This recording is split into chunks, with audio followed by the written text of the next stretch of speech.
काय आहे लोकांना आनंद वाटायचा। राजेभाऊ मला आठवतंय तुम्ही म्हणालात आता तुमचं भाषण मी बारकाने ऐकलं। तुम्ही म्हणाला दूध धंदा करणारे पण या मंचर शहरातले नाहीत आणि दूध भेसळ करणारे सुद्धा मंचर शहरातले नाहीत। पण कुणीतरी या मंचर शहरातला असा आहे का तो ओरिजिनल मंचर शहरातला पण आहे। मंचर बद्दल वाईट म्हणायचं नाही। आमच्या मंचर म्हणजे स्वाभिमान आहे, अभिमान आहे। आंबेगाव तालुक्यातलं खूप मोठं गाव आहे आणि मंचरवरच या तालुक्याचा कारभार चालतो असं आमचं म्हणणं आहे। तुम्हाला मला सांगायची गरज नाही, तुमचा माझ्यापेक्षा दीर्घकाळ अनुभव आहे। या तालुक्यामध्ये स्वर्गीय किसनरावजी बानखिले आमदार म्हणून त्यांनी काम केलं। शिवाजीराव पाटील आमदार म्हणून राहिले, बीडी अण्णा म्हणून काळे म्हणून आमदार राहिले। या तालुक्यात अनेक लोकांनी आमदार म्हणून काम केलं। पण राजकारण त्यावेळेस गोरगरीब माणसाला सहज भीती गाठीतून जवळकी निर्माण करायची आणि त्याच्यावर राजकारण चालत गेलं। जवळकीच्या नात्यानं माणसं जोडायच्या, आपुलकीच्या नात्यानं सुखदुःखात लोकांच्या जायचं। आणि मग किसनराव बानखिले त्या काळामध्ये लोकांच्या मनामध्ये असं स्थान झालं का लोक त्यांना दसपिंड आणि दसक्रियेला आमदार म्हणू लागले। हा काळ होता पण टप्प्याटप्प्याने काळ बदललाय। 90 सालापासून आम्ही राजकारणात आहे। 90 ते 2000 पर्यंत काही सांगणार नाही, पण 2000च्या नंतरचा काळ बदलला। या तालुक्याला मंत्रीपद मिळाले। 1999 च्या दरम्यान मंत्रिपदाचा काळ या तालुक्यामध्ये आला आणि सोबत असणारी आम्ही सगळी मंडळी होतो। पण आम्ही साधे कार्यकर्ते, त्यांना वाटायचं गावागावात जायचं, लोकांचं मन परिवर्तन करायचं, यांना माणसं जोडून द्यायची, चांगल्या गोष्टीची चर्चा मार्केटला करायची आणि त्या चांगल्या गोष्टीच्या माध्यमातून या तालुक्याचा विकास कसा होईल याच्या दृष्टीने आम्हाला प्रयत्न वाटायचं का आम्ही खूप काम करतोय, खूप चांगलं वाटतंय। पण त्याच्यामध्ये 2 कप्पे राहिले, पडद्यामागे अनेक लोक उभे राहिले, त्याच्यामध्ये वेगवेगळे धंदे केले। धंद्यामध्ये महत्वाचा दूध संघ अडचणीत आणून खासगी दूध संघ उभे राहिले आणि तरी आम्हाला आनंद व्हायचा। आमचे तालुक्याचे लोकप्रतिनिधी त्यावेळेस सांगायचे की आम्ही इथल्या तालुक्यातल्या 2000 लोकांना त्यांना व्यवसाय दिला, त्यांना नोकऱ्या दिल्या। त्या काळात सांगायचे 2000 लोकांना नोकऱ्या आणि व्यवसाय दिला। पण टप्प्याटप्प्यानं लोकांना कळायला लागलं इथल्या माणसांना नोकऱ्या देण्याऐवजी बिहारचे आणि यूपीचे भैये या ठिकाणी आणून हजारो भैये या परिसरात तुम्हाला दिसत आहेत। मला याच्या संदर्भात एकच सांगायचं मित्रांनो, एखाद्या गोष्टीचा या पाठीमागचा इतिहास याच्यासाठी सांगितला की कोणत्याही गोष्टीचा अभ्यास करायचा असेल, कोणत्याही गोष्टीचा इतिहास माहिती असायला पाहिजे असतो। त्यावेळेस इतिहासाशिवाय आणि भौगोलिक परिस्थितीशिवाय तुम्ही समाजकारणही करू शकत नाही, राजकारणही करू शकत नाही आणि लोकांना न्यायदान सुद्धा करू शकत। या तालुक्याची परिस्थिती पाहिली की टिंबे धरणाच्या वर असणारी 40-50 गावं जर पाहिली, आदिवासी माणूस रात्रंदिवस काबाड कष्ट करून पिचून त्या ठिकाणी मिळालं, त्याला पाण्याचा तपास नाही, शेतीला पाणी नाही। खालच्या परिसरात गेल्या लोणी धामणीच्या परिसरामध्ये लोक पाण्यामध्ये आहेत, पाण्यापासून वंचित आहे। आजही त्यांना या वर्षभरासाठी उन्हाळ्यामध्ये पाण्याचा टँकर द्यावा लागतोय। सगळा मी अभ्यास केला, माझ्या समोर अभंग बसले होते, त्यांना मी विचारलं, ChatGPTला विचारा या तालुक्यामध्ये दुधाचं संकलन किती आहे। लगेच ChatGPTने उत्तर दिलं, या राज्याला दुधाची साधारण 2.5 लाख लिटर, 2.5 कोटी दुधाची गरज लागते। पण साधारण संकलन प्रक्रिया साधारण 2 लाख कोटीवर होते। आणि त्याच्यावर सहज दुसरा प्रश्न ChatGPTला विचारला तर त्यांनी त्या ChatGPTने दिलेलं उत्तर गेल्या 8-15 दिवसामध्ये त्यांना विचारलं आम्ही की हे सगळं चालू झाल्याच्या नंतर दुधाचा भेसळचा प्रश्न पुढे आल्यानंतर वेगवेगळे पदार्थ आणि दुधामध्ये किती घट झाली त्याचं प्रमाण सांगा। ChatGPTने उत्तर दिलं की 25% दूध संकलन मध्येच घट झालेली आहे। ही वस्तुस्थिती या महाराष्ट्रातल्या प्रत्येक माणसाला 75 लाख लिटर या महाराष्ट्रामध्ये दूध कमी झालंय। सहज विचारलं महाराष्ट्रामध्ये कोणत्या भागामध्ये दुधाचा जास्त पुरवठा होत आहे, तर राजाभाऊ त्या दुधाच्या पुरवठा होणाऱ्या जो जिल्हा आहे त्याच्यामध्ये पुणे जिल्हा 1 नंबरला ठरला. मग इंदापूरची डेअरी असेल, मंचरची डेअरी असेल, अवसरीची डेअरी असेल, हे सगळे लोक इथून पुरवठा जास्त प्रमाणात होतोय. मग पुरवठा असणाऱ्या भागातूनच संकलन प्रक्रिया आता का मंदावली हा माझा प्रश्न आहे. ज्या भागामध्ये प्रोसेस युनिट सारखी चालू होती, सारखं त्यामध्ये वेगवेगळ्या प्रकारचे पदार्थ बनवत होते, आज त्या प्लांटला गेल्या 3 दिवसापासून स्वतःहून ते प्लांट बंद केलेले असणारे स्टॉक रात्रंदिवस हलवून नदीला काही टाकतात. अहो घरी जायला निघालो, बाजूला अवसरीची ओढा आहे, 2-2 टँकर एका टायमिंगला खाली होतात. काय खाली होत पाहून पाहायला गेलो तर संपूर्ण परिसर आणि सिटीमध्ये असा फेसकूट फिरलेला आहे. पावसाची संधी घेतली, पावसाच्या कालामध्ये पावडर आणि केमिकल इतकं ओतलंय का बोलता सोय नाही त्याच्यामध्ये. मला या प्रश्नामध्ये फक्त एकच प्रश्न आपल्या सगळ्या ग्रामस्थांना विचारायचा, गेल्या 8 दिवस 15 दिवस इथं हा प्रकार चालू आहे. लोकांना वाटतं याचं वाटोळं झालं पाहिजे, त्याचं पार त्याला फाशी झाली पाहिजे, त्याला सगळं झालं पाहिजे हे मनामध्ये वाटतंय. पण बाबांनो, ज्या दिवशी फाशी द्यायची आहे, या राज्यामध्ये एक मुंडे साहेब एखाद्या विभागाचा चार्ज घेतो आणि एवढं मोठं असणारं राज्य, 11 कोटी लोकांचं असणारं राज्य, या एका राज्यामध्ये एकच कर्तबगार माणूस आहे का मुंडे साहेब, अशी काही गोष्ट आहे. पण लोकांना विश्वास वाटायला लागला की हे मुंडे साहेबच काहीतरी करू शकतील.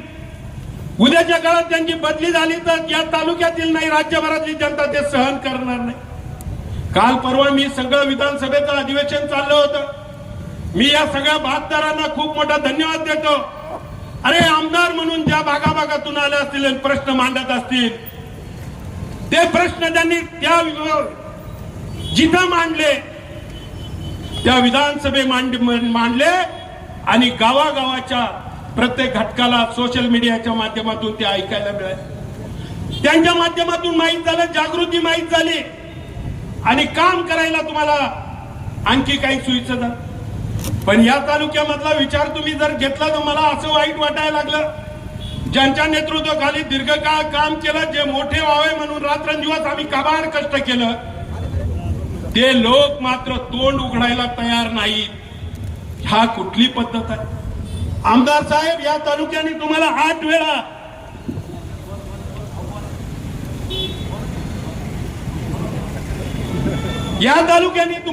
वेळा निवडून दिलंय आणि 8 वेळा निवडून देताना प्रत्येकाच्या मनामध्ये एक भावना आहे की ज्या माणसाला आपण निवडून देतो त्याच्यामध्ये सार्वजनिक हिताचे प्रश्न आमचे सोडवले पाहिजे, सार्वजनिक सामाजिक हिताचे प्रश्न सोडवले पाहिजे, लोकहितार्थ लोकप्रतिनिधींनी काम केलं पाहिजे.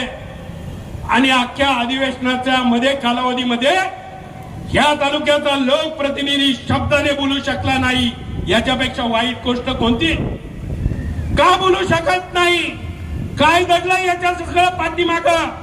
काय लोकांच्या जीवनमान प्रश्नाच्या संदर्भात लोकांच्या भरणाचा प्रश्न उभा राहतोय आणि या तालुक्यातला लोकप्रतिनिधी म्हणून तुम्ही का बोलू शकत नाही, हा खरा प्रश्न. आठवतोय मी 2-3 गोष्टी आपल्या मुद्दामून निदर्शनात आणून देतोय.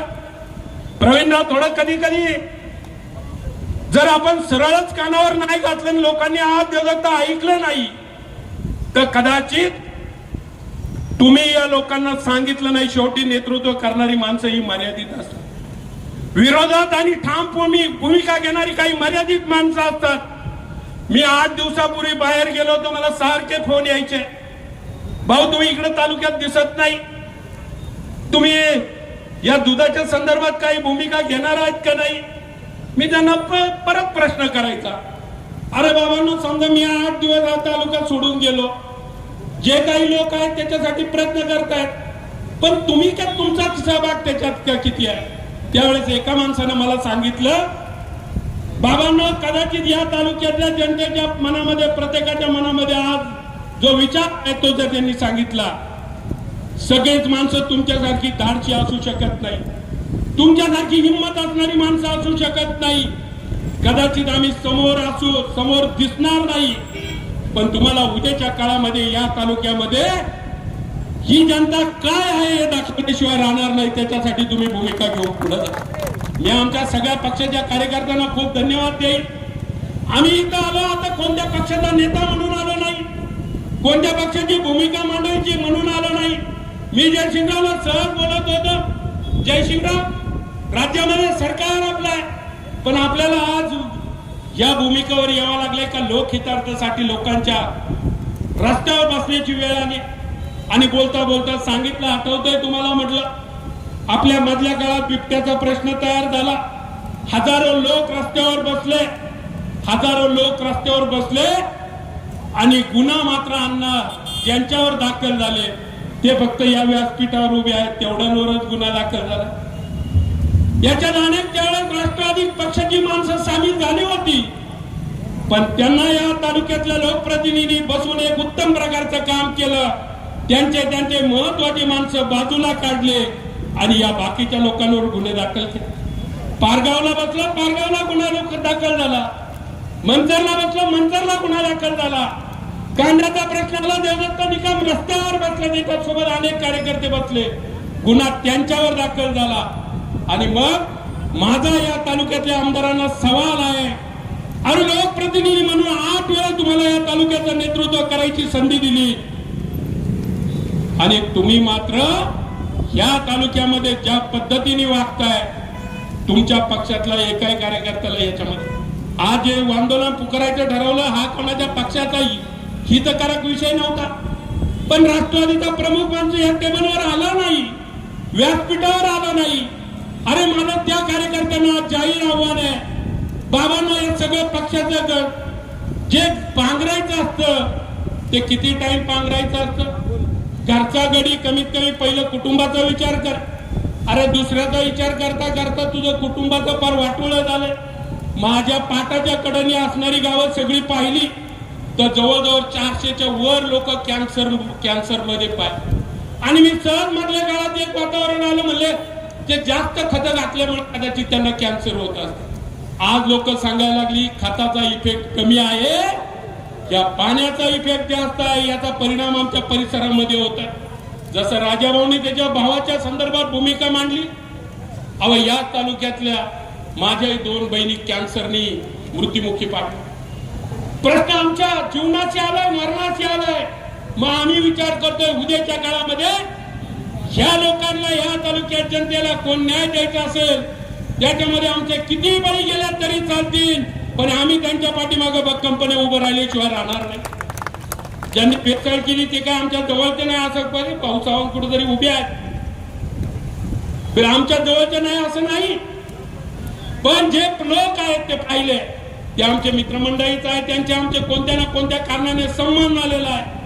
पण बाबांनो गेल्या 25-30 वर्ष आम्ही राजकारण करतोय, या तालुक्यातून एकही चुकीच्या पद्धतीने रुपया गोळा केला नाही, धंदा केला नाही, त्याच्यावर परपंच चालवला नाही. पण तुमची छाती ठोकून इथे येऊन सांगायची हिंमत आहे की तुम्ही केलेले हे मिळवलेले पैसे तुम्ही 1000 कोटीचे नाही, 5000 नाही, 10,000 कोटीचे मालक होऊ द्या, पण त्याच्यात मिळवलेला पैसा लोकांच्या तळतळाटाचा, त्यांच्या दुःखाचा, त्यांच्या अडचणीचा पैसा एवढं डोक्यात ठेवा. हा पैसा घेऊन तुम्ही समाधानाने जगू शकणार नाही. काही काळ तुम्हाला बरं वाटेल, भारी भारी गाड्यामध्ये येणार, पण दीर्घकाळ त्याची टिकणार नाही. मग त्याच्यातले अनेक प्रश्न उभे राहतील. माझी आजच्या दिवसाच्या खूप बोलायचंही मनोमन इच्छा आहे आणि हे सांगितलं नाही तर कदाचित कमी पडेल. पण जे सांगत असताना माझी सगळ्या तमाम या आंबेगाव तालुक्यातल्या जनतेला एक विनंती आहे, नावं सगळ्यांची निश्चित झालेली आहे, कोणाला सांगायची गरज नाही, अरुणगिऱ्यांना सांगायची गरज नाही का हा याच्यामध्ये होता. राजाभाऊ तुम्ही मंचर म्हणून तुमची पोटतिरकीची भावना नक्की आहे, पण असं नाही का इथं आलेला सगळा माणूस मंचरचाच होता, तो बाहेरचा आहे. कोंदेवाडी पासून सुरुवात झाली, जिथं जिथं गावं दबावानं बांधली आहे, दुःखाने लोक कडक करताय जीवन. ज्यांना वाटतंय का इथं खूप मोठा अन्याय होता. शुभम वाळून सारखा गडी कोंदेवाडीत राहतो, प्रचाराच्या टायमिंगला 2-2, 5-5 हजार रुपये मताला वाटतो. आणि एक एक सीट निवडून आणायच्यासाठी या तालुक्यातल्या या तालुक्याच्या आमदाराच्या नेतृत्वाखाली तिथे काम करू. आम्ही नक्की सांगू, आम्ही गरीब आहे, सामान्य आहे, पण मेहनत करणारे, काबाड कष्ट करणारे सच्चे कार्यकर्ते आहोत.